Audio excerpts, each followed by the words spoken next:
introduced to Ralph Pittman Jr.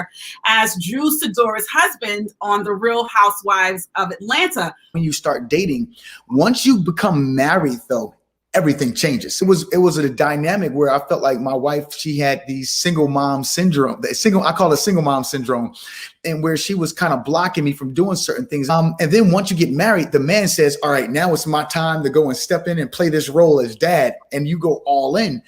And sometimes the woman doesn't want you to go all in. We saw you and Drew kind of go through a communication interrupted.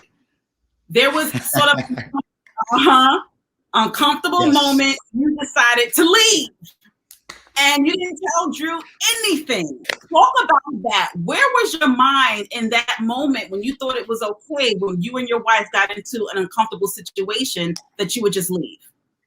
Everything that happened with George Floyd, the mental toll that it was taking on me as a Black man, seeing what was going on, the discrimination that I was personally feeling, and the trauma that I was experiencing, watching other people go through trauma of their own. And then you put in their homeschooling. So we were in a position where we were trying to get the kids going. And Drew, there was a big decision. I'm very pragmatic, very realistic on what needs to happen. I think different. I'm a business guy. Drew is more creative. And so she thinks of a different side of her brain. I just got to a boiling point where I just realized that if I didn't leave, it just would have been extremely destructive. And I'm going to tell you, there's a lot of people that's in my role that wish they could have left at an appropriate time. I think first and foremost, it's wise and mature to go and stay, but it's also wise and mature to understand if you're at a breaking point, which I was at, to understand that you have to get away so that you can get yourself together. I realized that I'm the only person that can keep myself together. The only person that I can do or change is myself.